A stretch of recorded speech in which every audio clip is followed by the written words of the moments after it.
The Return by Walter de la Mare. Chapter 21. She came out into the sunlight and they went through the little gate together. She walked quickly, without speaking, over the bridge past a little cottage whose hollyhocks leaned, fading above its low flint wall. Skirting a field of stubble, she struck into a wood by a path that ran steeply up the hillside. And by they came to a glen, where the woodmen of a score of years ago had felled the trees, leaving a green hollow of saplings in the midst of their towering neighbours. "There," she said, holding out her hand to him.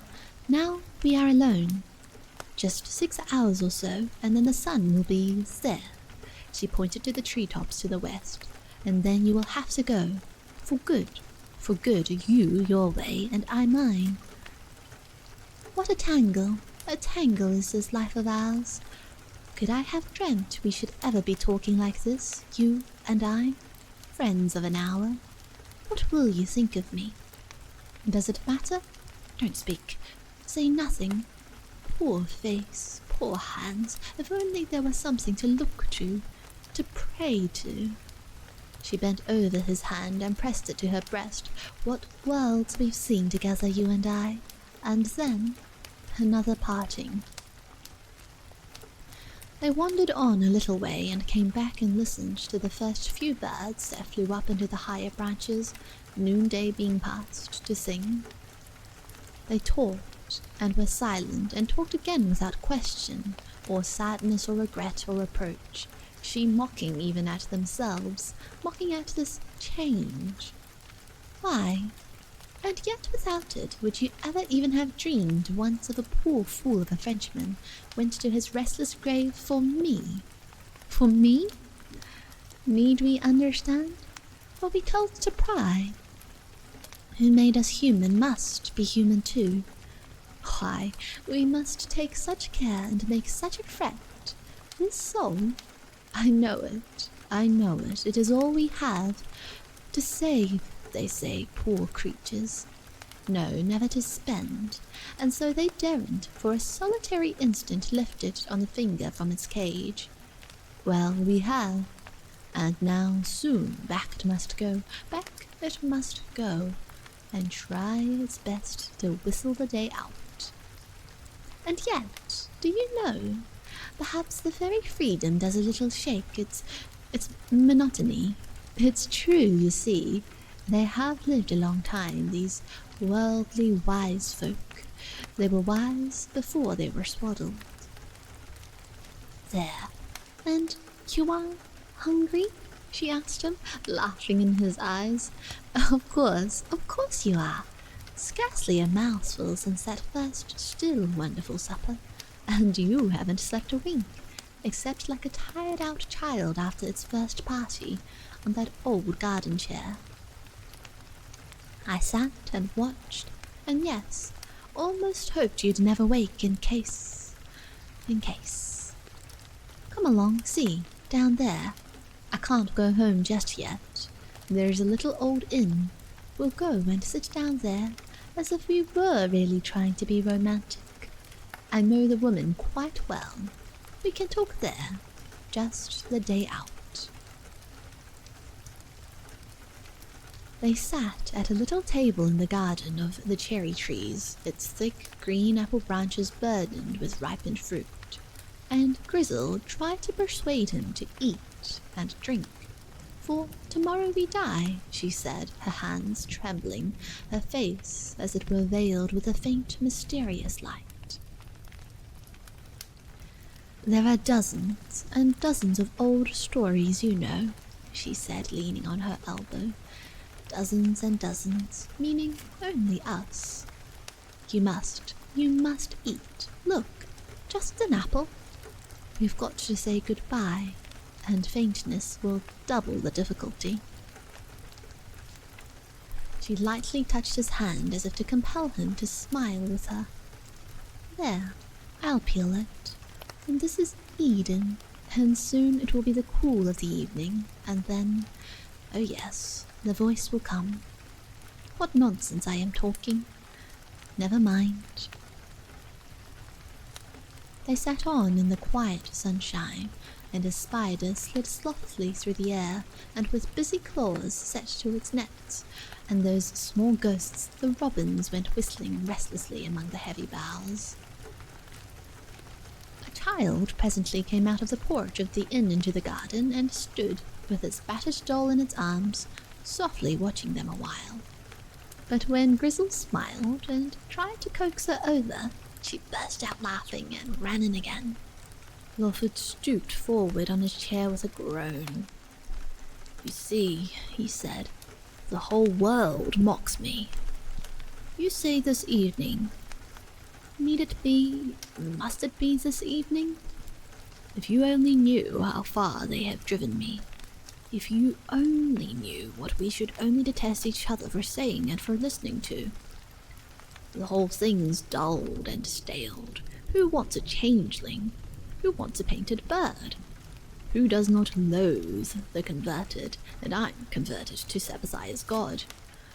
Should we be sitting here talking like this if it were not so? I can't go back." She rose and stood with the hand pressed over her mouth, watching him. "Won't you understand?" he continued. "I am an outcast, a felon caught red-handed, come in the flesh to a hideous and righteous judgment. I hear myself saying all these things, and yet, Grizzle, I do love you with all the dull best I ever had. Not now, then. I don't ask you, even. I would begin again. God knows my face has changed enough as it is. Think of me as that poor, wandering ghost of yours. How easily I could hide away in your memory and just wait for you. In time, even this wild, futile madness too would fade away.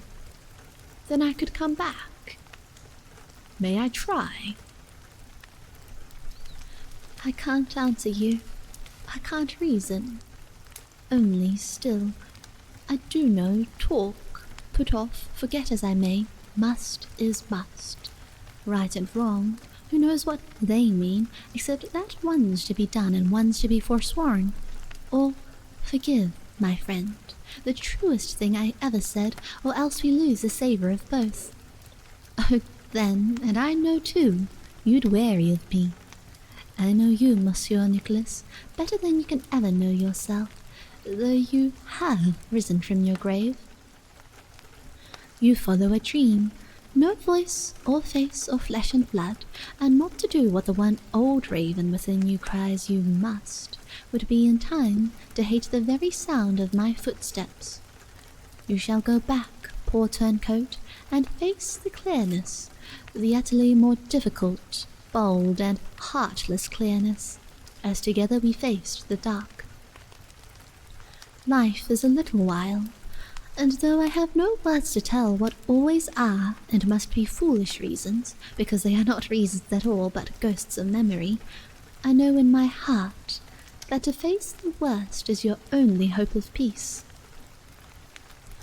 Should I have staked so much on your finding that and now throw up the game? Don't let us talk any more. I'll walk half the way, perhaps. Perhaps I will walk all the way. I think my brother guesses, at least my madness. I've talked and talked him nearly past his patience. And then, when you are quite safely, oh yes, quite safely and soundly gone, then I shall go away for a little while, so that we can't even hear each other speak, except in dreams. Life. Well, I always thought it was much too plain a tale to have as dull an ending, and with us, the powers beyond have played a newer trick, that's all. Another hour, and we will go. Till then, there's just the solitary walk home, and only the dull, old haunted house that hoards as many ghosts as we ourselves to watch our coming.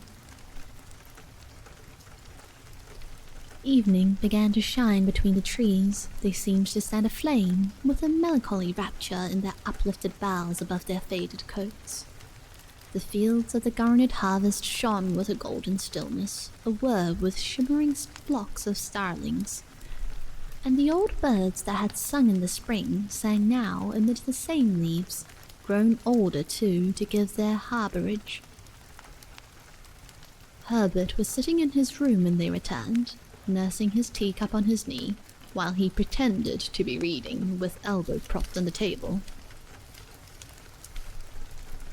"Here's ᴛɪᴍᴏᴏ, my dear, come to say goodbye a while," said Grizzle. She stood for a moment in her white gown, her face turned towards the clear green twilight of the open window. "I have promised to walk part of the way with him, but I think first we must have some tea. No, he flatly refuses to be driven. We are going to walk." The two friends were left alone, face to face with a rather difficult silence. Only the least degree of nervousness apparent so far as Herbert was concerned, in that odd, aloof, sustained air of impersonality that had so baffled his companion in their first queer talk together. "Your sister said just now, Herbert," blurted Lawford at last, "Here's ᴛɪᴍᴏᴏ come to say goodbye. Well, what I want you to understand is that it is Sabbathia, the worst he ever was, but also that it is goodbye." Herbert slowly turned. "I don't quite see why goodbye, Lawford, and frankly, there is nothing to explain. We have chosen to live such a very out-of-the-way life," he went on, as if following up a train of thought. "The truth is, if one wants to live at all, one's own life, I mean, there's no time for many friends. And just steadfastly regarding your neighbour's tail as you follow it down into the nowhere is that it seems to me the deadliest form of hypnotism. One must simply go one's own way, doing one's best to free one's mind of cant, and I dare say clearing some excellent stuff out with the rubbish. One runs that risk, and the consequences is that I don't think, however foolhardy it may be to say so, I don't think I care a groat for any opinion as human as my own, good or bad. My sister's a million times a better woman than I am a man. What possibly could there be then for me to say?" He turned with a nervous smile. "Why should it be goodbye?" Lawford glanced involuntarily towards a door that stood in shadow duskily ajar. "Well," he said, "we have talked, and we think it must be that until, at least," he smiled faintly, "I can come as quietly as your old ghost you told me of, and in that case it may not be so very long to wait." Their eyes met fleetingly across the still, listening room. "The more I think of it," Lawford pushed slowly on, "the less I understand the frantic purposelessness of all that has happened to me. Until I went down, as you said, a godsend of a little Miss Muffet, and the inconceivable farce came off, I was fairly happy, fairly contented to dance my little wooden dance and wait till the showman should put me down into his box again. And now, well, here I am. The whole thing has gone by and scarcely left a trace of its visit. Here I am for all my friends to swear to, and yet, Herbert, if you'll forgive me troubling you with this stuff about myself, not a single belief or thought or desire remains unchanged. You will remember all that, I hope. It's not, of course, the ghost of an apology, only the mere facts." Herbert rose and paced slowly across to the window. "The longer I live, Lawford, the more I curse this futile gift of speech.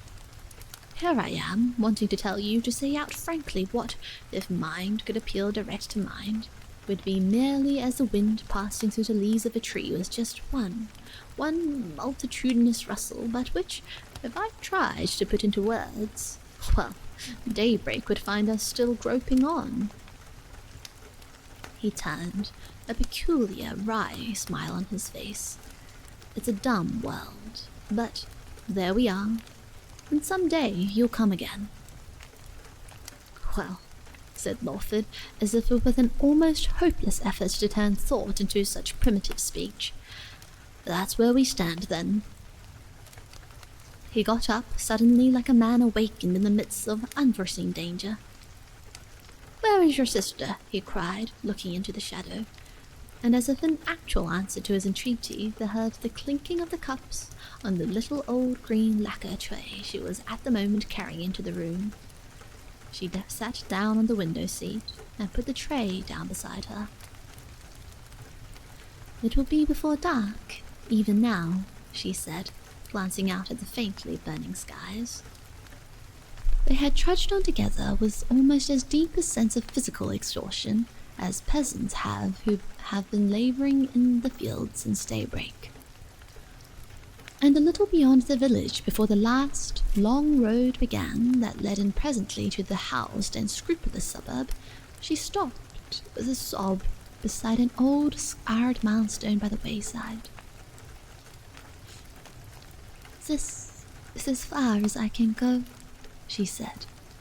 She stooped and laid her hand on the cold, moss-grown surface of the stone. "Even now it's wet with dew," she said. "Oh, and worse than any fear.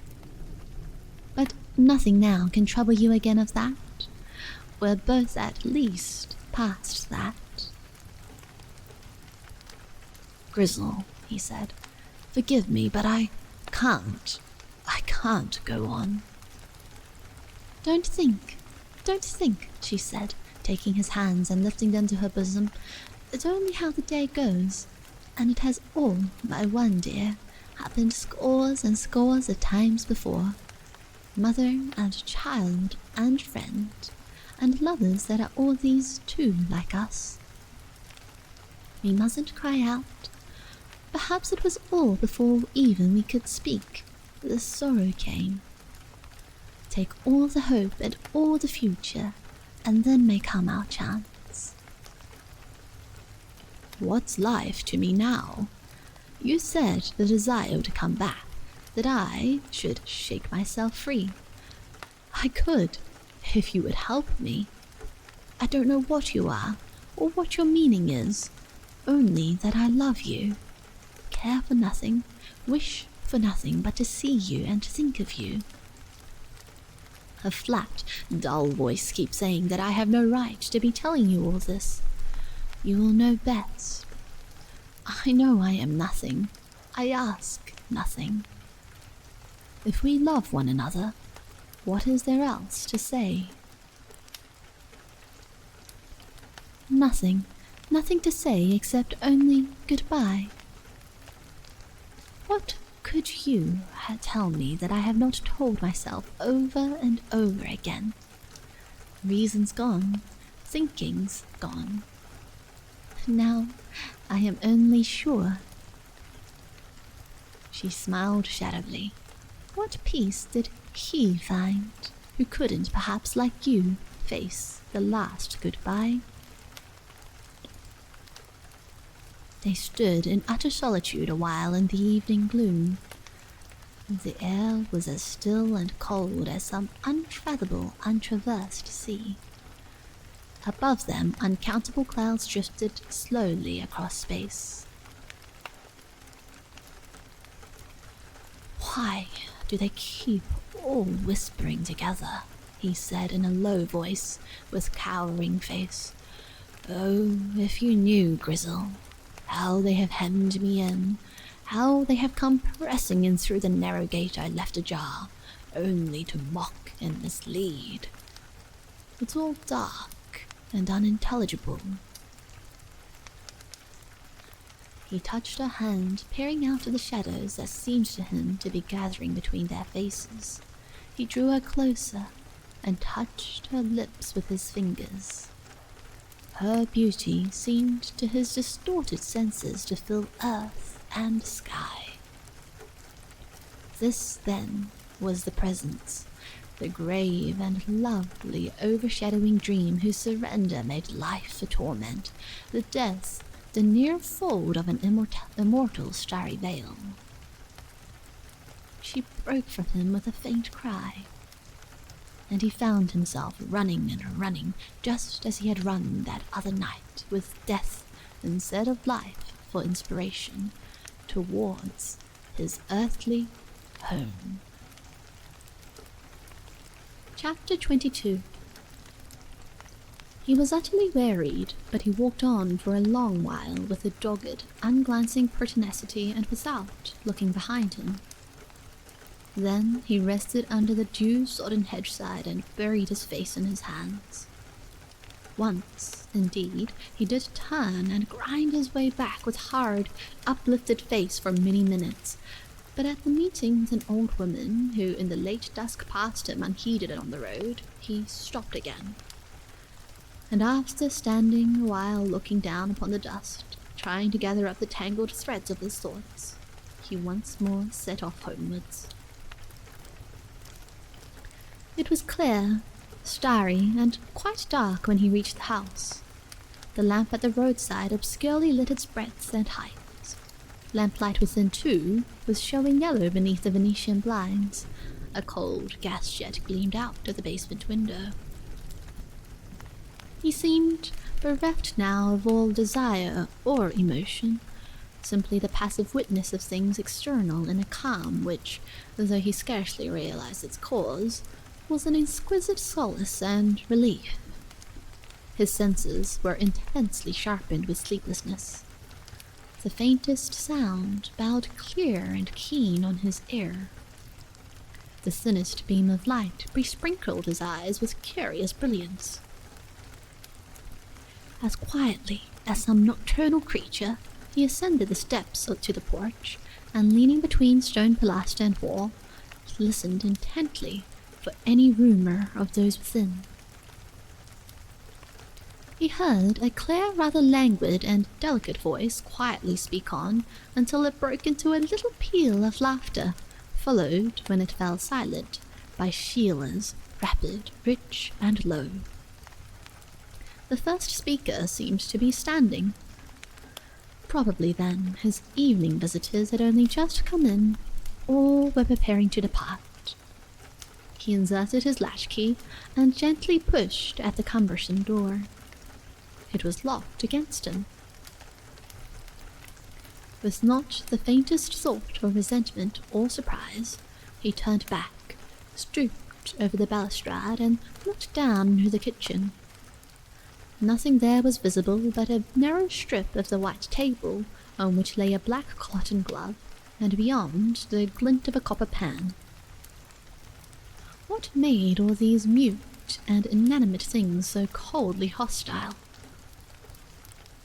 An extreme, almost nauseous distaste filled him at the thought of knocking for admission, of confronting Ada, possibly even Sheila, in the cold, echoing gloom of the detestable porch, of meeting the first wild, almost metallic flash of recognition. He swept slowly down again, and paused at the open gate. Once before the voices of the night had called him. They would not summon him forever in vain. He raised his eyes again towards the window. Who were these visitors met together to drum the alien out? He narrowed his lids and smiled up at the vacuous, unfriendly house. Then wheeling on a sudden impulse, he groped his way down the gravel path that led into the garden. As he had left it, the long white window was ajar. With extreme caution, he pushed it noiselessly up and climbed in, and stood listening again in the black passage on the other side. When he had fully recovered his breath, and the knocking of his heart was stilled, he trod on, softly, till turning the corner he came in sight of the kitchen door. It was now narrowly open, just enough perhaps to admit a cat, and as he softly approached, looking steadily in, he could see Ada sitting at the empty table beneath the single whistling chandelier in her black dress and black straw hat. She was reading apparently, but her back was turned to him and he could not distinguish her arm beyond the elbow. Then, almost in an instant, he discovered, as, drawn up and unstirring, he gazed on, that she was not reading, but had covertly and instantaneously raised her eyes from the print on the table beneath, and was transfixedly listening too. He turned his eyes away and waited. When again he peered in, she had apparently bent once more over her magazine, and he stole on. One by one, with a thin remote exultation in his progress, he mounted the kitchen stairs, and with each deliberate and groping step, the voices above him became more clearly audible. At last, in the darkness of the hall, but faintly stirring by the gleam of lamplight from the chink of the dining-room door, he stood on the threshold of the drawing-room door and could hear with varying distinctness what those friendly voices were so absorbedly discussing. His air seemed as exquisite as some contrivance of science, registering passively the least sound, the faintest syllable, and like it, in no sense meddling with the thought that speech conveyed. He simply stood listening, fixed and motionless, like some uncouth statue in the leafy hollow of a garden, stony and speculating. "Oh, but you either refuse to believe, Betty, or you won't understand that it's far worse than that. Sheila seems to be upbraiding, or at least reasoning with, the last speaker. Ask Mr. Danton. He actually saw him." "Saw him?" repeated a thick, still voice. "He stood there in that very doorway, Mrs. Lovat, and positively railed at me. He stood there and streamed out all the names he could lay his tongue to. I wasn't unfriendly to the poor beggar. When Bethany let me into it, I thought it was simply, I did indeed, Mrs. Lawford, a monstrous exaggeration. Flatly, I didn't believe it, shall I say that?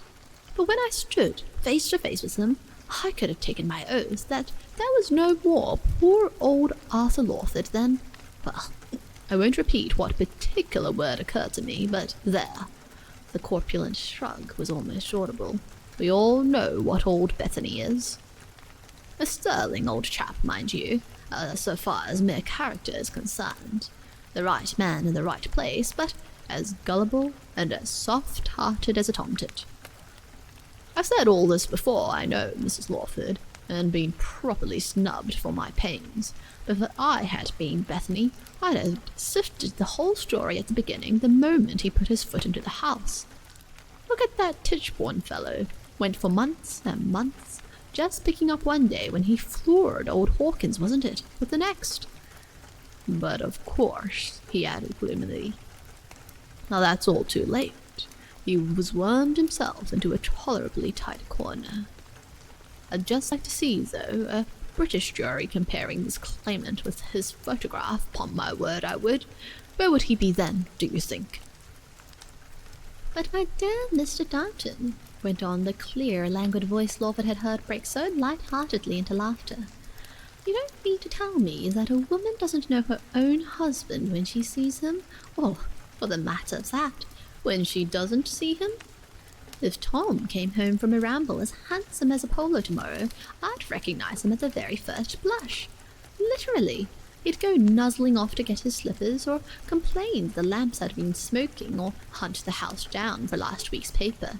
Oh, besides, Tom's Tom, and there's an end to it." "That's precisely what I think, Mrs. Lovat. One is saturated with one's personality, as it were." "You see, that's just it. That's just exactly every woman's husband all over. He is saturated with his personality. And bravo, Mr. Craig." "Good Lord," said Danton softly. "I don't deny it." "But that," broke in Sheila crisply, "that's just precisely what I asked you all to come in for. It's because I know now, apart altogether from the mere evidence, that he is Arthur. Mind, I don't say I ever really doubted. I was only so utterly shocked, I suppose. I positively put poses to him, but his memory was perfect, in spite of the shock which would have killed a more sensitive nature."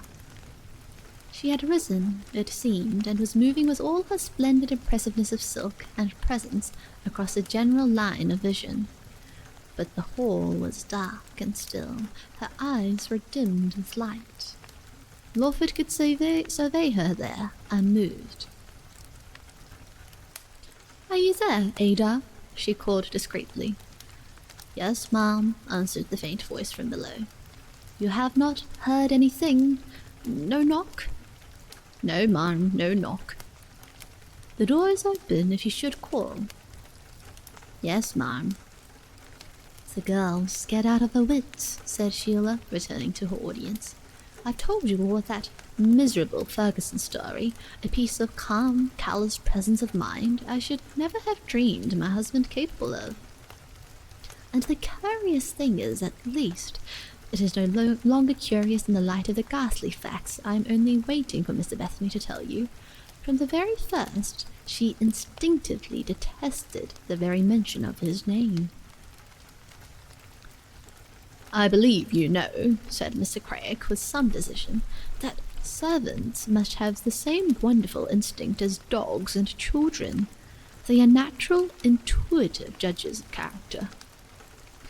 "Yes," said Sheila gravely, "and it's only through that I got to hear of the mysterious friend in the little pony carriage.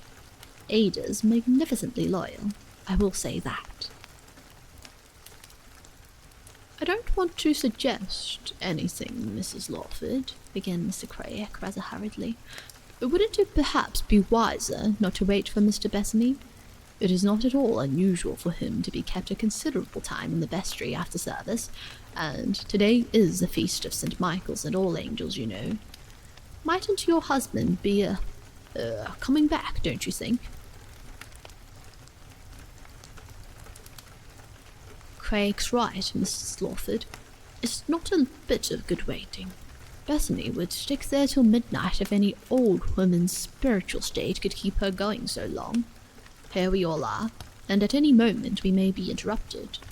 Mind you, I promise nothing, only that there shall be no scene, but here I am, and if he does come knocking and ringing and lunging out in the disgusting manner well, all I ask is permission to speak for you.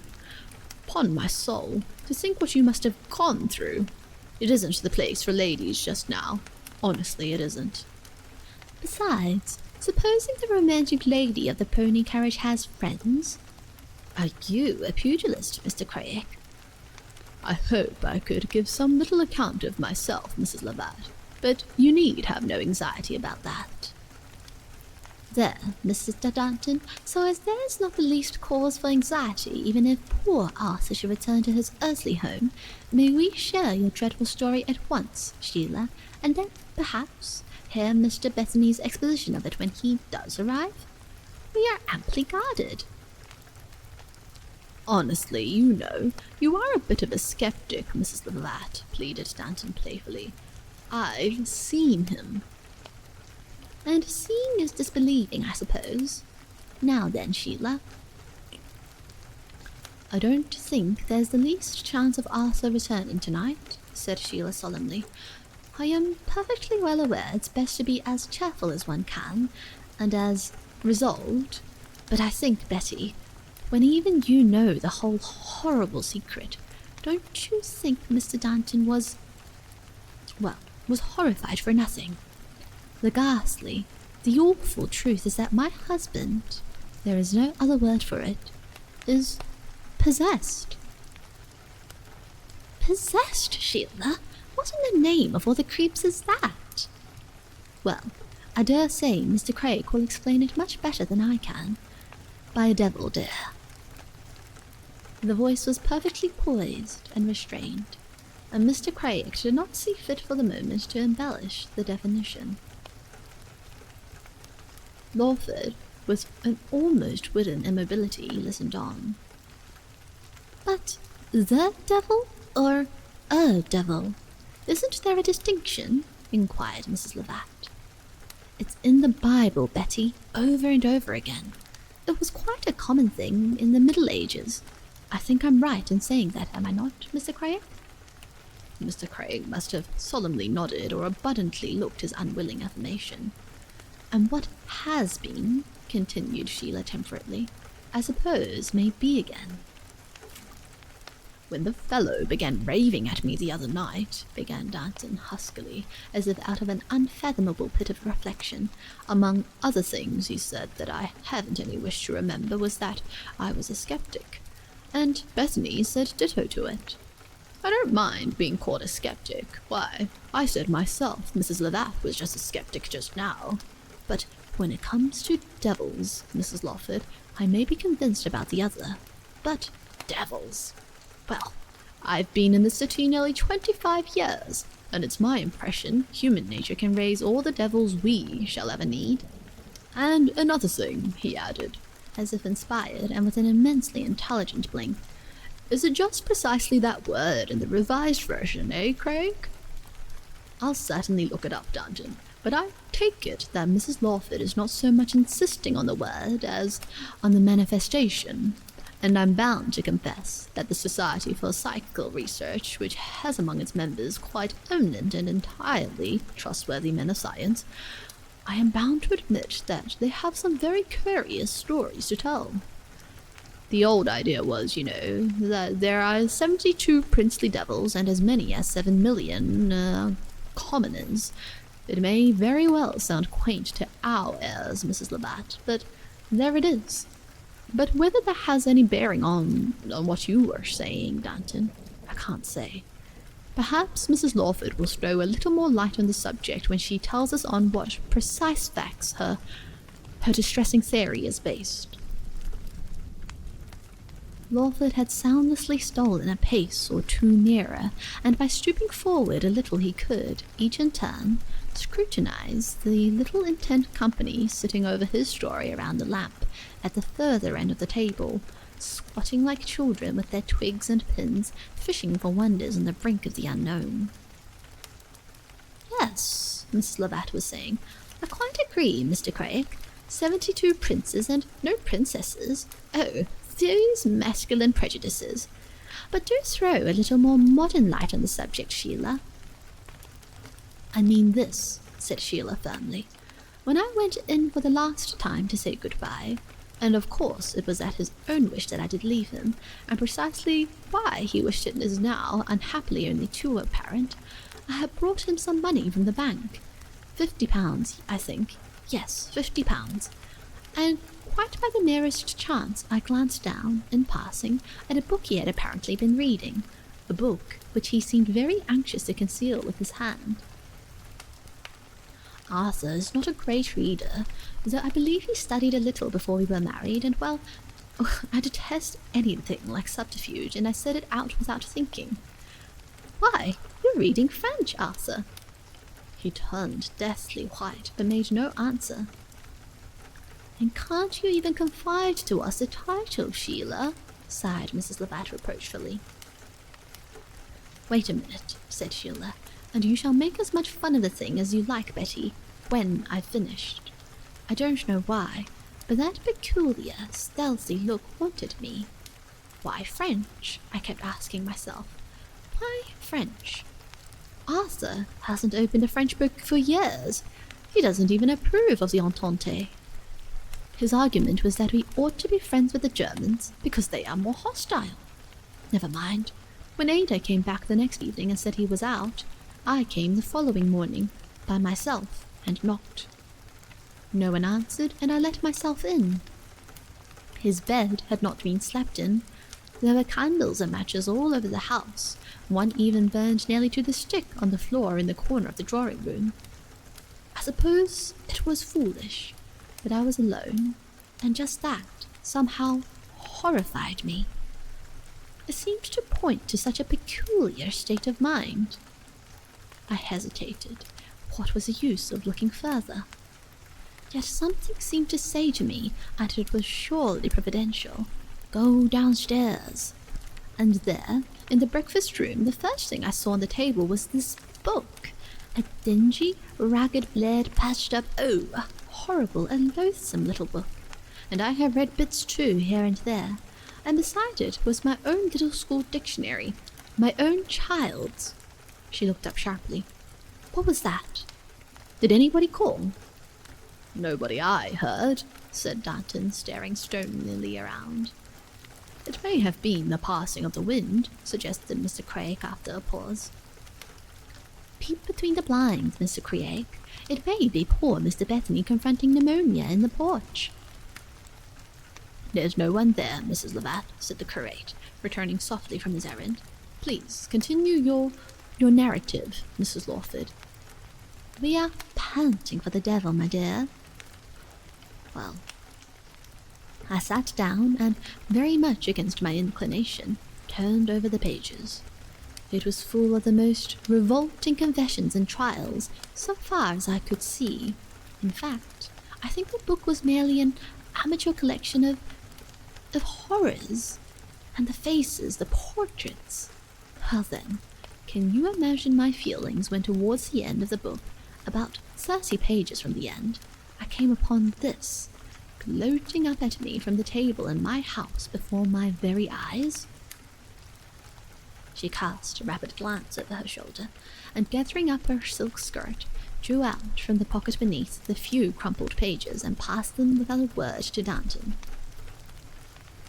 Lawford kept him plainly in view as, lowering his great face, he slowly stooped, and holding the loose leaves with both fat hands between his knees, stared into the portrait. Then he truculently lifted his cropped head. "What did I say?" he said. "What did I say? What did I tell old Bethany in this very room?" "What do you make of that, Mrs. Levat? For a portrait of Arthur Lawford. What do you make of that, Craig, eh? Devil, eh?" Mrs. Levat glanced with arched eyebrows and with her fingertips handed the sheets on to her neighbour, who gazed with a settled and mournful frown and returned them to Sheila. She took the pages, folded them, and replaced them carefully in her pocket. She swept her hands over her skirts and turned to Danton. "You agree?" she inquired softly. "It's like..." "Like is the livid image, the living image," he repeated, stretching out his arm, "as he stood there that very night." "What will you say, then?" said Sheila quietly. "What will you say if I tell you that man, Nicholas de Sabathier, has been in his grave for over 100 years? Danton's little eyes seemed, if anything, to draw back even further into his head. "I'd say, Mrs. Lawford, if you'll excuse the word, that it might be a damn horrible coincidence. I'd go farther, an almost incredible coincidence, but if you want the sober truth, I'd say it was nothing more than a crafty, clever, abominable piece of trickery. That's what I'd say. Oh, you don't know, Mrs. Levat. When a scamp's a scamp, he'll stop at nothing. I could tell you some tales." "Ah, but that's not all," said Sheila, eyeing them steadfastly one by one. "We all of us know that my husband's story was that he had gone down to Widderstone, into the churchyard, for his convalescent ramble. That story's true.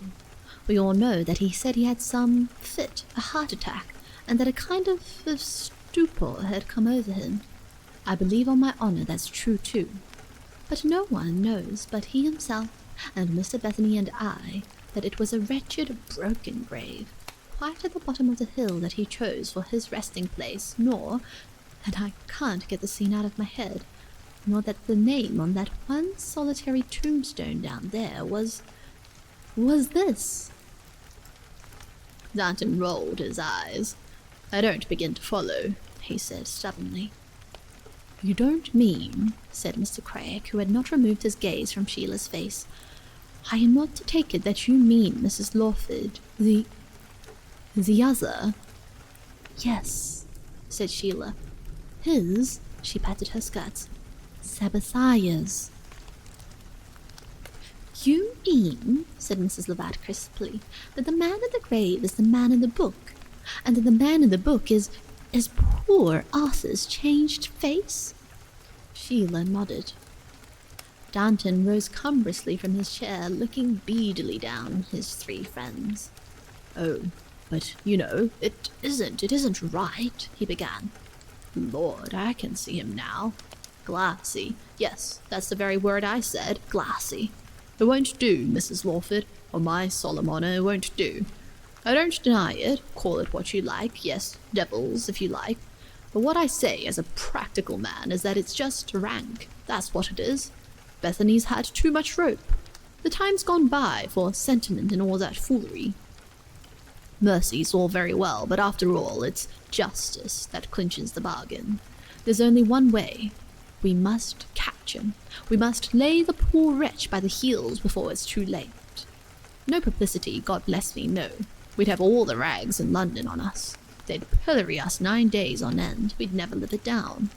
No, we must just hush it up, a home or something, an asylum. For my part," he turned like a huge toad, his chin low in his collar, "and I'd say the same if it was my own brother, and after all he is your husband, Mrs. Lawford. I'd sooner he was in his grave. It takes two to play at that game, that's what I say, to lay himself open. I can't stand it. Honestly, I can't stand it. And yet," he jerked his chin over the peak of his collar towards the ladies, "and yet you say he's being fetched. Comes creeping home and is fetched at dark by a lady in a pony carriage. God bless me. It's rank. What?" he broke out violently again. "What was he doing there in a cemetery after dark? Do you think that beastly Frenchman would have played such a trick on Craig here? Would he have tried his little game on me? Devilry be it, if you prefer the word, and all deference to you, Mrs. Lawford. But I know this. A couple of 100 years ago, they would have burnt a man at the stake for less than 1/10 of this. Ask Craig here. I don't know how, and I don't know when. His mother, I've always heard say, was a little eccentric. But the truth is, he's managed by some unholy, legendary main to get the thing at his fingers' ends, that's what it is. Think of that unspeakable book, left open on the table. Look at his Ferguson game. It's our solemn duty to keep him for good and all out of mischief. It reflects all around. There's no getting out of it. We're all in it. And tar sticks. And then there's poor little Alice to consider, and you yourself, Mrs. Lawford. I wouldn't give the fellow, friend though he was, in a way, it isn't safe to give him 5 minutes of freedom. We've simply got to save you from yourself, Mrs. Lawford, and that's what it is, and from old-fashioned sentiment. And I only wish Bethany was here now to dispute it." He stirred himself down, as it were, into his clothes, and stood in the middle of the hearthrug, gently oscillating, with his hands behind his back. But at some faint rumour out of the silent house, his posture suddenly stiffened, and he lifted a little, with heavy, steady lids, his head. "What's the matter, Danton?" said Mr. Craig in a small voice. "Why are you listening?" "I wasn't listening," said Danton stoutly. "I was thinking." At the same moment, at the creak of the door's footstep on the kitchen stairs, Lawford also had drawn soundlessly back into the darkness of the empty drawing-room. "While Mr. Danton is thinking, Sheila," Mrs. Lovat was softly interposing, "do please listen a moment to me. Do you mean really that that Frenchman, the one you've pocketed, is the poor creature in the grave?" "Yes, Mrs. Lawford," said Mr. Craig, putting out his face a little. "Are we to take it that you mean that?"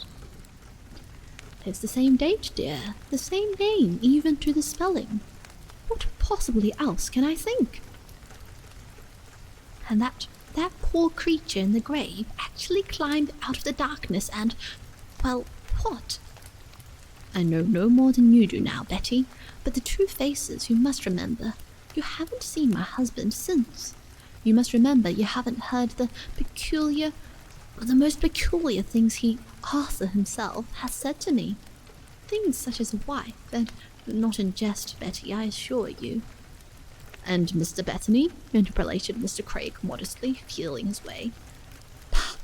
"Bethany, Craig, He'd back old Nick himself if he came with a good tale. We've got to act. We've got to settle his hash before he does any mischief." "Well," began Mrs. Levat, smiling a little remorsefully beneath the arch of her raised eyebrows, "I sincerely hope you'll all forgive me, but I really am, heart and soul, with old Nick, as Mr. Danton seems on intimate terms enough to call him. Dead, he is immensely alluring, and alive, I think just awfully pitiful and pathetic. But if I know anything of Arthur, he won't be beaten by a Frenchman. As for just the portrait, I think, do you know, I almost prefer dark men." She glanced up at the face immediately in front of the clock. "At least," she added softly, "when they are not looking very vindictive. I suppose people are often fairly possessed, Mr. Craig. How many deadly sins are there?" "As a matter of fact, Mrs. Levat, there are 7. But I think in this case, Mrs. Lawford intends to suggest not so much that a husband is in that condition, habitual sin, you know, grave enough, of course I own, but that he is actually being compelled, even to the extent of a more or less complete change of physiognomy, to follow the biddings of some atrocious spiritual influence. It is no breach of confidence to say that I have myself been present at a deathbed where the struggle against what I may call the end was perfectly awful to witness. I don't profess to follow all the ramifications of the affair, but though possibly Mr. Danton may seem a little harsh, such harshness, if I may venture to intercede, is not necessarily vindictive, and personal security is a consideration. If only you knew the awful fear, the awful uncertainty I have been in, Betty. Oh, it is worse, infinitely worse than you can possibly imagine. I have myself heard the voice speak out of him, a high, hard, nasal voice. I've seen what Mr. Danton calls the glassiness come into his face, and an expression so wild and so appallingly depraved, as it were, that I have had to hurry downstairs to hide myself from the thought. I'm willing to sacrifice everything for my own husband and for Alice, but can it be expected of me to go on harbouring? Lawford listened on in vain for a moment. Poor Sheila, it seemed, had all but broken down. "Look here, Mrs. Lawford," began Danton huskily.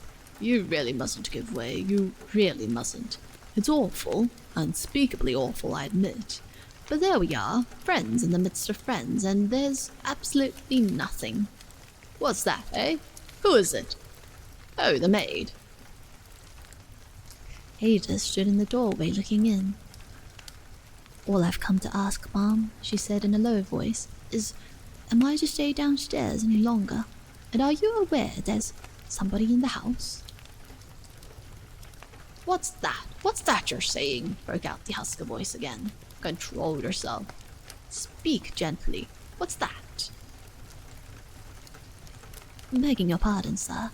I'm perfectly under control, and all I say is that I can't stay any longer alone downstairs there. There's somebody in the house." A concentrated hush seemed to have fallen on the little assembly. "Somebody? But who?" said Sheila out of the silence. "You come up here, Ada, with those idle fancies. Who's in the house? There has been no knock, no footstep." "No knock, no footstep, ma'am, that I've heard. It's Dr. Fergusson, ma'am. He was here that first night, and he's been here ever since. He was here when I came on Tuesday, and he was here last night. And he's here now. I can't be deceived by my own feelings. It's not right. It's not outspoken to keep me in the dark like this, and if you have no objection, I would like to go home."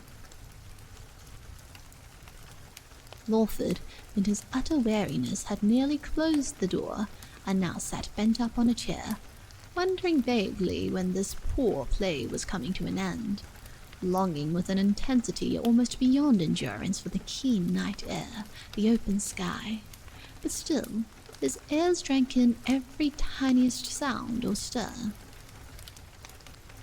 He heard Danton's lowered voice muttering his arguments. He heard Ada quietly sniffing in the darkness of the hall. And this was his world. This was his life's panorama creaking on at every jolt. This was the must Grizzle had sent him back to. These poor fools packed together in a panic at an old stale tale. Well, they would all come out presently and cluster, and the crested cackling fellow would lead them safely away out of the haunted farmyard. He started out of his reverie at Danton's voice close at hand. "Look here, my good girl, we haven't the least intention of keeping you in the dark. If you want to leave your mistress like this in the midst of her anxieties, she says you can go and welcome. But it's not a bit of good in the world coming up with these cock-and-bull stories. The truth is, your Mare is mad. That's the sober truth of it. Hopelessly insane, you understand. And we've got to find him. But nothing's to be said, do you see? It's got to be done without fuss or scandal. But if there's any witness wanted or anything of that kind, why, here you are, and—" He dropped his voice to an almost inaudible hoot. "And well worth your while. You didn't see him, eh? Step into the trap and all that." Ada stood silent a moment. "I don't know, sir," she began quietly, "but what right you speak to me about what you call my cock-and-bull stories? If the master is mad, all I can say to anybody is, I'm very sorry to hear it. I came to my mistress, sir, if you please, and I prefer to take my orders from one who has right to give them. Did I understand you to say, Mare, that you wouldn't want me any more this evening?" Sheila had swept solemnly to the door. "Mr. Danton meant all that he said quite kindly, Ada. I can perfectly understand your feelings, perfectly, and I'm very much obliged to you for all your kindness to me in very trying circumstances. We are all agreed. We are forced to the terrible conclusion which Mr. Danton has just expressed. And I know I can rely on your discretion. Don't stay on a moment if you really are afraid. But when you say someone, Ada, do you mean someone like you or me? Or do you mean the other?" "I've been sitting in the kitchen, ma'am, unable to move. I've watched everywhere. The other evening I went into the drawing room. I was alone in the house, and I can't describe it. It wasn't dark, and yet it was all still and black, like the ruins after a fire. I don't mean I saw it, only that it was like a scene, and then the watching. I'm quite aware to some it may sound all fancy, but I'm not superstitious, never was. I only mean that I can't sit alone here. I daren't, else I'm quite myself. So if so be you don't want me any more, if I can't be of any further use to you or to Mr. ʟɪᴏᴏᴏ, I'd prefer to go home." "Very well, Ada, thank you. You can go out this way." The door was unchained and unbolted, and "good night" said, and Sheila slid back in sombre pomp to her absorbed friends. "She's quite a good creature at heart," she explained frankly, as if to disclaim any finesse, "and almost quixotically loyal.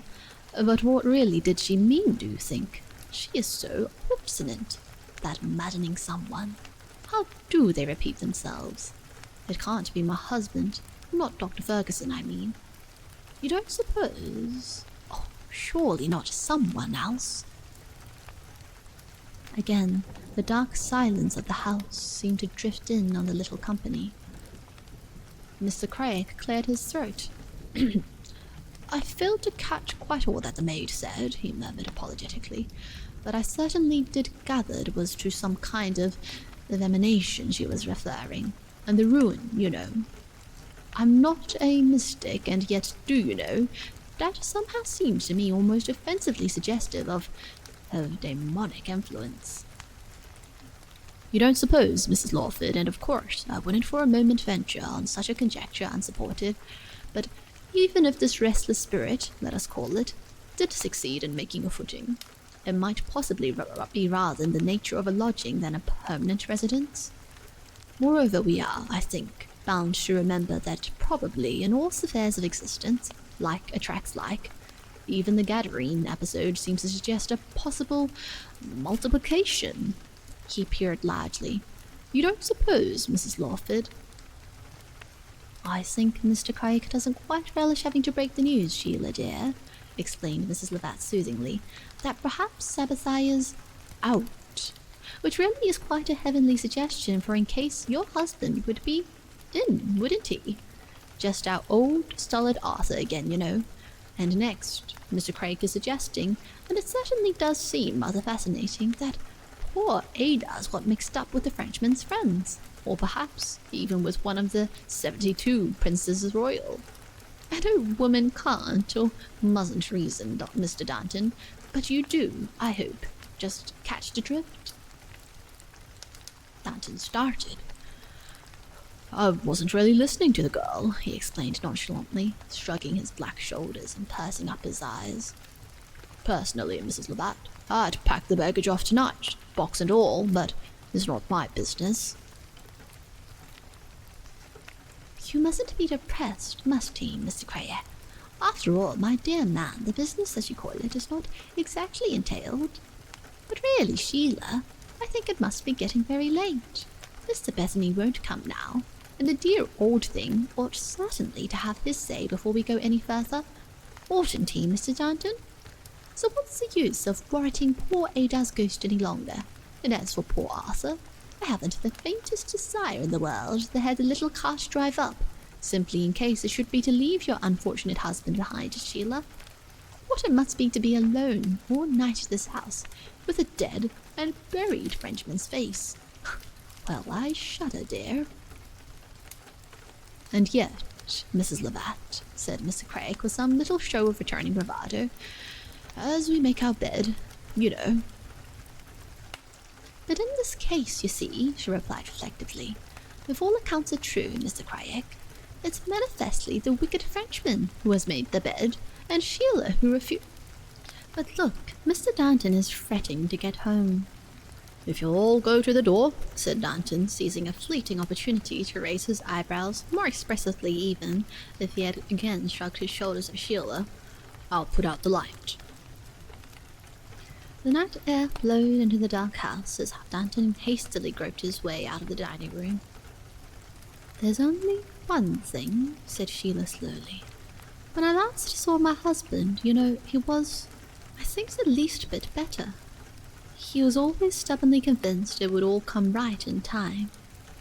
That's why I think he's been spending his evenings away from home. But supposing it did? For my part, said Mrs. Lovat, breathing the faint wind that was rising out of the west, I'd sigh, I'd rub my eyes, I'd thank God for such an exciting dream, and I'd turn comfortably over and go to sleep again. I'm all for Arthur, absolutely, back against the wall.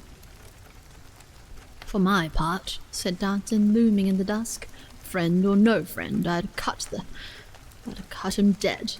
But don't fret, Mrs. Lawford. Devil or no devil, he's gone for good. And for my part, began Mr. Craig, but the door at that moment slammed. Voices, however, broke out almost immediately in the porch, and after a hurried consultation, Lawford in his stagnant retreat heard the door softly reopen, and the striking of a match. And Mr. Craig, followed closely by Danton's great body, stole circumspectly across his dim chink, and the first adventurer went stumbling down the kitchen staircase. I suppose, muttered Lawford, turning his head in the darkness, they have come back to put out the kitchen gas. Danton began a busy, tuneless whistle between his teeth. Coming, Craig? He called thickly after a long pause. Apparently, no answer had been returned to his inquiry. He waited a little longer, with legs apart and eyeballs enveloped in brooding darkness. I'll just go and tell the ladies you're coming, he suddenly bawled down the hollow. Do you hear, Craig? They're alone, you know. And with that, he resolutely wheeled and rapidly made his way down the steps into the garden. Some few moments afterwards, Mr. Craig shook himself free of the basement, hastened at a spirited trot to rejoin his companions, and in his absence of mind, omitted to shut the front door. Chapter 23. ʟɪᴏᴏ sat on in the darkness, and now one sentence and now another of their talk would repeat itself in his memory, in much the same way as one listlessly turns over an antiquated diary to read here and there a flattened and almost meaningless sentiment. Sometimes a footstep passed echoing along the paths under the trees, then his thoughts would leave him, and he would listen and listen till it had died quite out. It was all so very far away, and they too, these talkers, so very far away, as remote and yet as clear as the characters in the play when they have made their final bow and have left the curtained stage, and one is standing unaccompanied and nearly the last of the spectators, and the lights that have summoned back reality again are being extinguished. It was only by painful effort of mind that he kept recalling himself to himself why he was here, what it all meant, that this was indeed actuality. Yet, after all, this by now was his customary loneliness. There was little else he desired for the present than the hospitality of the dark. He glanced around him in the clear, black, stirless air.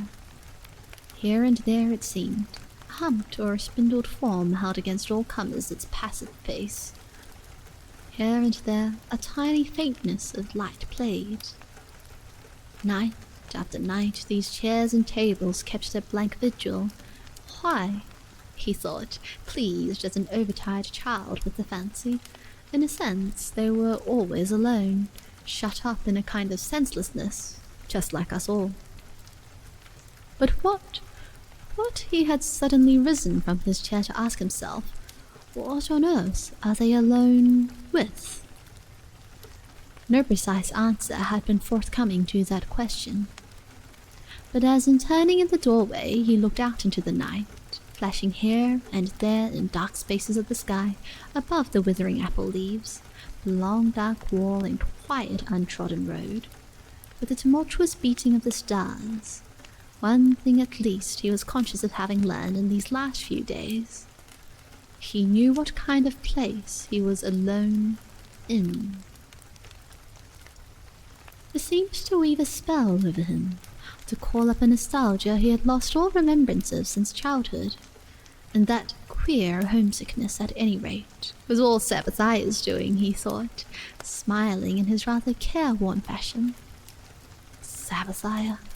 It was this mystery, bereft now of all fear, and this beauty together that made life the endless, changing and yet changeless thing it was. And yet mystery and loveliness alike were only really appreciable with one's legs, as it were, dangling down over into the grave. Just with one's lantern lit on the edge of the whispering unknown, and a reiterated going back out of the solitude into the light and warmth, to the voices and glancing of eyes, to say goodbye, that after all was this life on earth for those who watched as well as acted. What of one's earthly home were empty? Still, the restless, fretted traveller must tarry, for the horrible worst of it is, my friend, he said, as if to some silent companion listening behind him, the worst of it is, your way was just simply, solely suicide. What was it Herbert had called it? Yes, a cul-de-sac, black, lofty, immensely still and old and picturesque, but nonetheless merely a contemptible cul-de-sac. No abiding place, scarcely even sufficing with its flagstones for a groan from the fugitive and occluded refugee. There was no peace for the wicked. The question, of course, then came in. Was there any peace, anywhere, for anybody? He smiled at a sudden odd remembrance of a quiet, sardonic old aunt whom he used to stay with as a child. Children should be seen and not heard, she would say, peering at him over his favourite pudding. His eyes rested vacantly on the darkling street. He fell again into reverie. gigantically brooded over by shapes only imagination dimly conceived of, the remote alleys of his mind astir with a shadowy and ceaseless traffic which it wasn't at least this life's business to hearken after or regard. And as he stood there in a mysteriously thronging peaceful solitude, such as he had never known before, faintly out of the silence broke the sound of approaching hoofs. His heart seemed to gather itself close. A momentary blindness veiled his eyes, so wildly had his blood surged up into cheek and brain. He remained caught up, with head slightly inclined, listening, as, with an indeterminable tardiness, measureless anguished hope died down into nothing in his mind. Cold and heavy, his heart began to beat again, as if to catch up those laggard moments. He turned with an infinite revulsion of feeling to look out on the lamps of the old fly that had drawn up at his gate. He watched incuriously. A little old lady, rather arduously alight, pause and look up at his darkened windows, and after a momentary hesitation and a word over her shoulder to the cabman, stoop and fumble at the iron latch. He watched her with a kind of wondering aversion, still scarcely tinged with curiosity. She had succeeded in lifting the latch and in pushing her way through, and was even now steadily advancing towards him along the tiled path. And a minute after, he recognized with the strangest reactions the quiet old figure that had shared a sunset with him ages and ages ago, his mother's old schoolfellow, Miss Sinnett. He was already ransacking the still faintly perfumed dining room for matches, and had just succeeded in relighting the still warm lamp when he heard her quiet step in the porch, even felt her peering in the gloom, with all her years trickling customariness behind her, a little dubious of knocking on a wide-open door. But the lamp-lit Lawford went out again and welcomed his visitor. "I am alone," he was explaining gravely. "My wife's away and the whole house topsy-turvy. How very, very kind of you." The old lady was breathing a little heavily after her ascent of the steep steps, and seemed not to have noticed his outstretched hand. Nonetheless, she followed him in, and when she was well advanced into the lighted room, she sighed deeply, raised her veil over the front of her bonnet, and leisurely took out her spectacles. "I suppose," she was explaining in a little quiet voice, "you are Mr. Arthur Lawford, but as I did not catch sight of a light in any of the windows, I began to fear that the cabman might have set me down at the wrong house." She raised her head, and first through and then over her spectacles, she deliberately and steadfastly regarded him. "Yes," she said to herself, and turned, not as it seemed entirely with satisfaction, to look for a chair. He wheeled the most comfortable up to the table. "I have been visiting my old friend Miss Tucker, Rev. W. Tucker's daughter. I knew, could give me your address, and sure enough she did. Your road, do you see, was on my way home, and I determined, in spite of the hour, just to inquire. You must understand, Mr. Lawford, there was something that I rather particularly wanted to say to you. But there, you're looking sadly ill," and she glanced around inquisitively. "I think my story had better wait for a more convenient occasion." "Not at all, Miss Sinnett, please not," Lawford assured her. "Really, I have been ill, but I'm now practically quite myself again. My wife and daughter have gone away for a few days, and I follow tomorrow. So if you'll forgive such a very poor welcome, it may be my only chance.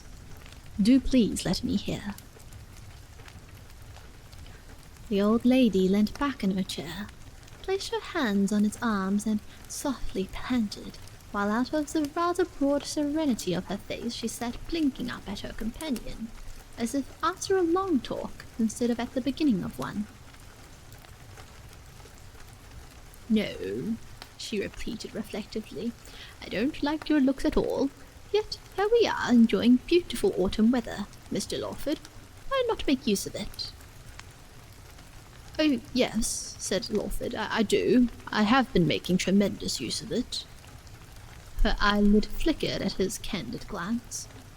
And does your business permit of much walking? Well, I've been malingering these last few days idling at home, but I am usually more or less my own man, Miss Annette. I walk a little. But not much in my direction, Mr. Lawford, she quizzed him. All horrible indolence, Miss Annette, but I often think of you, and especially just lately. Well, now. She wriggled around her head to get a better view of him, rather stiffly seated on his chair.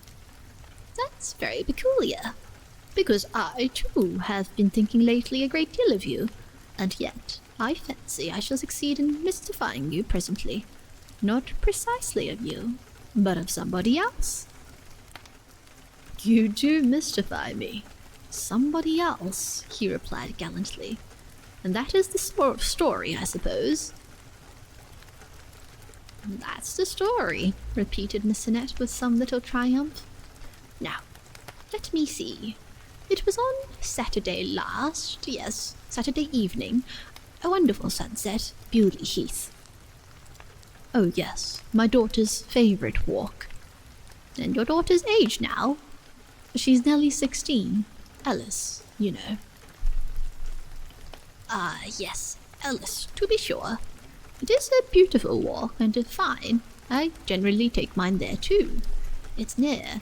There's shade, it's very little frequented, and I can wander and muse undisturbed. And that I think is pretty well all that an old woman like me is fit for, Mr. Lawford.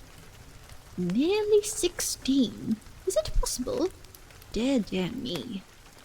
Oh, but let me get on. On my way home from the heath, you may be aware, before one reaches the road again, there's a somewhat steep ascent. I haven't the strength I had, and whether I'm fatigued or not, I have always made it a rule to rest a while on a most convenient little seat at the summit, admire the view, what I can see of it, and then make my way quietly home. On Saturday, however, and it most rarely occurs, once, I remember, when a very civil nursemaid was sitting with two charmingly behaved little children in the sunshine, and I heard they were my old friend Major Loder's son's children. On Saturday, as I was saying, my own particular little haunt was already occupied. She glanced back at him from out of her thoughts, as it were. By a gentleman. I say gentleman, though I must confess that his conduct, perhaps too a little something even in his appearance, somewhat belied the term. Anyhow, gentleman, let us call him. Lawford, all attention, nodded, and encouragingly smiled. I'm not one of those tiresome, suspicious people, Mr. Lawford, who distrust strangers. I have never been molested, and I have enjoyed many and most interesting and sometimes instructive talk with an individual whom I've never seen in my life before, and this side of the grave, perhaps, am never likely to see again. She lifted her head with pursed lips, and gravely, yet still flickeringly, regarded him once more. Well, I made some trifling remark, the weather, the view, what not, she explained with a little jerk of her shoulder, and to my extreme astonishment, he turned and addressed me by name. Miss Annette. Unmistakably, Annette. Now, perhaps, and very rightly, you won't consider that a very peculiar thing to do? But you will recollect, Mr. Lawford, that I had been sitting there a considerable time. Surely, now, if you had recognized my face, you would have addressed me at once. Was he, do you think, Miss Annette, a little uncertain, perhaps? Never mind. Let me get on with my story first. The next thing my gentleman does is more mysterious still. His whole manner was a little peculiar, perhaps a certain restlessness, what in fact one might be almost tempted to call a certain furtiveness of character. never mind. What he does next is to ask me a riddle. Perhaps you won't think that was peculiar either." "What was the riddle?" smiled Lawford. "Why, to be sure, to guess his name. Simply guided, so I surmised, by some very faint resemblance in his face to his mother, who was, he assured me, an old schoolfellow of mine at Brighton. I thought and thought. I confess the adventure was beginning to be a little perplexing. But of course, very, very few of my old schoolfellows remain distinctly in my memory now, and I fear that grows more treacherous the longer I live. Their faces as girls are clear enough, but later in life, most of them just drifted out of sight. Many, alas, are dead. And, well, at last I narrowed my man down to one. And who now do you suppose that was?" Lawford sustained an expression of abysmal mystification. "Do tell me. Who?" "Your own poor dear mother, Mr. Lawford." "He said so." No, said the old lady with some vexation, closing her eyes. "I said so. He asked me to guess, and I guessed Mary Lawford. Now, do you see?" Yes, but was he like her, Miss Annette? That was really very, very extraordinary. Did you see any likeness in his face?" Miss Annette very deliberately took her spectacles out of their case again. "Now see here, sir. This is being practical, isn't it? I'm just going to take a leisurely glance at yours, but you mustn't let me forget the time. You must look after the time for me." "It's about 10:15, said Lawford, having glanced first at the stopped clock on the chimney-piece, and then at his watch. He then sat quite still and endeavoured to sit at ease, while the old lady lifted her bonneted head, and ever so gravely and benignly surveyed him. She said at last. "There's no mistaking you. It's Mary's chin and Mary's brow, with just a little something perhaps of her dreamy eye. But you haven't all her looks, Mr. Lawford, by any manner of means. She was a very beautiful girl, and so vivacious, so fanciful, it was, I suppose the foreign strain showing itself. Even marriage did not quite succeed in spoiling her." "The foreign strain?" Lawford glanced with a kind of fleeting fixity at the quiet old figure. "The foreign strain? Your mother's maiden name, my dear Mr. Lawford, surely memory does not deceive me in that, was Vandergoot. That, I believe, is a foreign name." "Ah, yes," said Lawford, his rising thoughts sinking quietly to rest again. "Vandergoot, of course. How stupid of me." "As a matter of fact, your mother was very proud of her Dutch blood. But there," she flung out little fin-like sleeves, "if you don't let me keep to my story, I shall go back as uneasy as I came. And you didn't," she added even more fretfully, "you didn't even tell me the time." Lawford stared at his watch again for some few moments without replying. "It's a few minutes to 10, he said at last. "Dear me, and I'm keeping the cabman. I must hurry on. Well now, I put it to you, you shall be my father confessor, though I detest the idea in real life. Was I wrong? Was I justified in professing to the poor fellow that I detected a likeness, when there was extremely little likeness there?" "What? None at all?" cried Lawford. "Not the faintest trace?" "My dear good Mr. Lawford," she expostulated, patting her lap, "there's very little more than a trace of my dear beautiful Mary in you, her own son. How could there be? How could you expect it in him, a complete stranger? No, it was nothing but my own foolish kindliness. It might have been Mary's son, for all that I could recollect.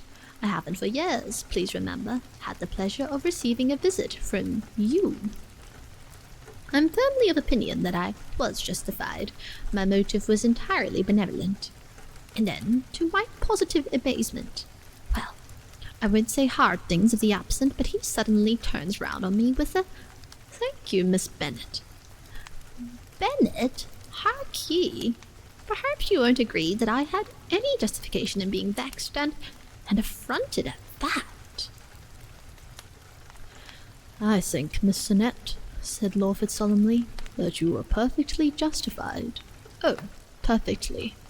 I wonder even you had the patience to give the real Arthur Lawford a chance to ask your forgiveness for the stranger."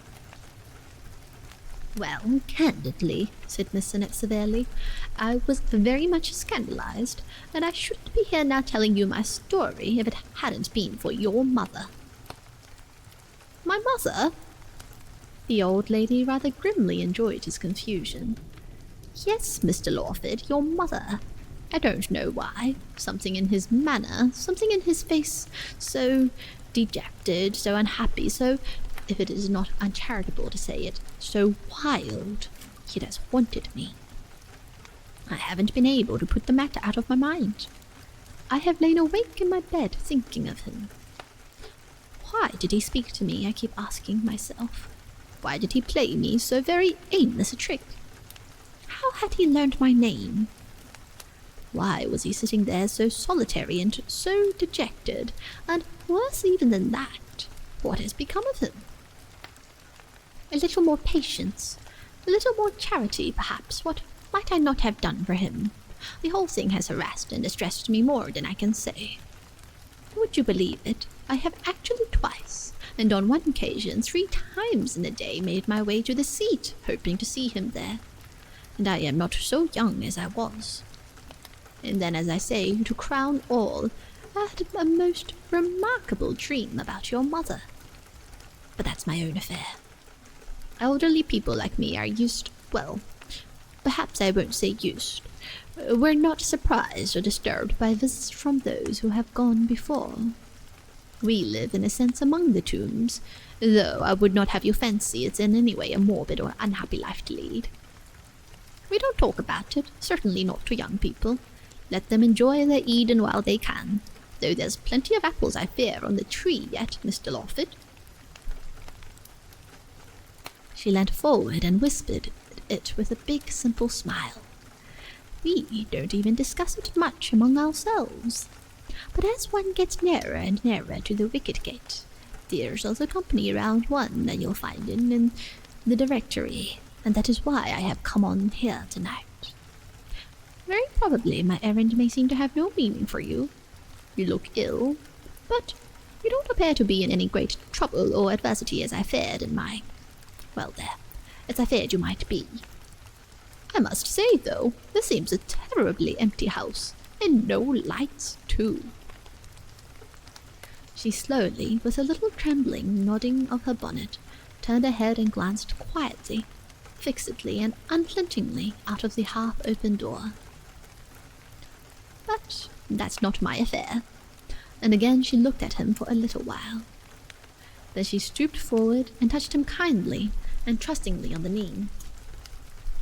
"Trouble or no trouble," she said, "it's never too late to remind a man of his mother, and I'm sure, Mr. Lawford, I'm very glad to hear you are struggling up out of your illness again. We must keep a brave heart, 40 or 70, whichever we may be, while the evil days come not, nor the years draw nigh, when thou shalt say, I have no pleasure in them. Though they have not come to me even yet, and I trust from the bottom of my heart, not to you." She looked at him without a trace of emotion or constraint in her large, quiet face, and their eyes met for a moment in that brief, fixed, baffling fashion that seems to prove that mankind is after all but a dumb, masked creature saddled with a vain illusion of speech. "And now that I've eased my conscience," said the old lady, pulling down her veil, "I must beg pardon for intruding at such an hour of the evening. And may I have your arm down these dreadful steps? Really, Mr. Lawford, judging from the houses they erect for us, the builders must have a very peculiar notion of mankind. Is the fly still there? I expressly told the man to wait, and what am I going to do if—" "He's there," Lawford reassured her, craning his neck in their slow progress to catch a peep into the quiet road. And like a flock of birds scared by a chance comet they're feeding in some deserted field, a whirring cloud of memories swept softly up in his mind, memories whose import he made no effort to discover. Nonetheless, the leisurely descent became, in their company, something of a real experience, even in such a brimming week. "I hope, someday, you will really tell me your dream," he said, pushing the old lady's silk skirts in after her as she slowly climbed into the carriage. "Ah, my dear Lawford, when you are my age," she called back to him, groping her way into the rather musty gloom, "you'll dream such dreams for yourself. Life's not what's just the fashion, and there are queerer things to be seen and heard just quietly in one's solitude than this busy life gives us time to discover. But as for my mystifying Bewley acquaintance, I confess I cannot make head or tail of him."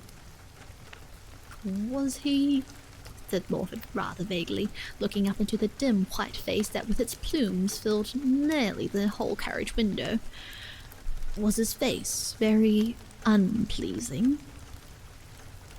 She raised a gloved hand. "It has haunted me, Mr. Lawford. It's conflict. Poor fellow, I do hope he faced his trouble out, but I shall never see him again." He squeezed the trembling, kindly old hand. "I bet, Miss Annette," he said earnestly, "even your having thought kindly of the poor beggar eased his mind, whoever he may have been. I assure you of that." "Aye, that I did more than think," replied the old lady with a chuckle that might have seemed even a little derisive if it had not been so profoundly magnanimous. He watched the old black fly slowly roll off, and still, smiling at Miss Annette's inscrutable finesse, went back into the house. "And now, my friend," he said, addressing peacefully the thronging darkness, "the time's nearly up for me to go too." He had made up his mind, or rather, it seemed as if in the unregarded silences of this last long talk, his mind had made up itself. Only among impossibilities had he the shadow of a choice. In this old haunted house, amid this shallow turmoil, no practicable clue could show itself of a way out. He would go away for a while. He left the door ajar behind him for the moments still left, and stood for a while thinking. Then, lamp in hand, he descended into the breakfast room for pen, ink, and paper. He sat for some time in that underground calm, nibbling his pen like a harassed and self-conscious schoolboy. At last he began. "My dear Sheila, I must tell you to begin with that the change has now all passed away. I am, as near as man can be, completely myself again, and next, that I overheard all that was said tonight in the dining room. I'm sorry for listening, but it's no good going over all that now. Here I am, and, as you said, for Alice's sake, we must make the best of it. I'm going away for a while to get, if I can, a chance to quiet down. I suppose everyone comes sooner or later to a time in life when there is nothing else to be done but just shut one's eyes and blunder on, and that's all I can do now. Blunder on." He paused, and suddenly, at the echo of the words in his mind, a revulsion of feeling, shame and hatred of himself surged up, and he tore his letter into tiny pieces. Once more he began, "My dear Sheila," dropped his pen, sat on for a long time, cold and inert, harboring almost unendurable, a pitiful, hopeless longing. He would write to Grizzle another day. He leant back in his chair, his fingers pressed against his eyelids, and clearer than those which myriad-hued reality can ever present, pictures of the imagination swam up before his eyes. It seemed indeed that even now some ghost, some revenant of himself was sitting there in the old green churchyard, roofed only with 1,000 stars. The breath of darkness stirred softly on his cheek. Some little scampering shape slipped by. A bird on high cried weirdly, solemnly over the globe. He shuddered faintly and looked out again into the small, lamplit room. Here, too, was quite as inexplicable a coming and going. A fly was walking on the table beneath his eyes, with the uneasy gait of one that has outlived his hour and most of his companions. Mice were scampering and shrieking in the empty kitchen. And all about him, in the viewless air, the phantoms of another life passed by, unmindful of his motionless body. He fell into a lethargy of the senses and only gradually became aware, after a while, of the strange, long-drawn sigh of rain at the window. He rose and opened it. The night air flowed in, chilled with its waters and faintly fragrant of the dust. It soothed away all thought for a while. He turned back to his chair. He would wait until the rain had lulled before starting. A little before midnight the door was softly and with extreme care pushed open, and Mr. Bethany's old face, with an intense and sharpened scrutiny, looked in on the lamplit room. And, as if intent on the least sound within the empty walls around him, he came near, and stooping across the table, stared through his spectacles at the sidelong face of his friend. So still, with hands so lightly laid on the arms of his chair, that the old man had need to watch closely to detect in his heavy slumber the slow, measured rise and fall of his breast. He turned warily away, muttering a little, between an immeasurable relief and a now almost intolerable medley of vexations. What was this monstrous web of crags? What had the creature been nodding and ducking about, those whisperings and that tattling? And what in the end, when you were old and sour and out-strategied, what was the end to be of this urgent dream called life? He sat quietly down and drew his hands over his face, pushed his lean, knotted fingers up under his spectacles, and sat blinking, and softly, slowly deciphered the solitary "My dear Sheila" on Lawford's notepaper. He muttered, and looked up again at the dark, still eyelids that in the strange torpor of sleep might yet be dimly conveying to the dreaming brain behind them some hint of his presence. "I wish to goodness, you wonderful old creature," he muttered, wagging his head. "I wish to goodness you'd wake up." For some time he sat on, listening to the still soft downpour on the fading leaves. "They don't come to me," he said softly again, with a tiny smile on his old face. "Is that old medieval crag, with a face like last year's rookery." And again he sat, with head a little sidelong, listening now to the infinitesimal sounds of life without, now to the thoughts within, and ever and again he gazed steadfastly on Lawford. At last, it seemed, in the haunted quietness, other thoughts came to him. A cloud, as it were of youth, drew over the wrinkled skin, composed the bird-like keenness. His head nodded. Once, like Lawford in the darkness at Witherstone, he glanced up sharply across the lamplight at his phantasmagorical shadowy companion, heard the steady surge of multitudinous raindrops like the roar of Time's winged chariot hurrying near. Then he too, with spectacles awry, bobbed on in his chair, a weary old sentinel on the outskirts of his friend's denuded battlefield.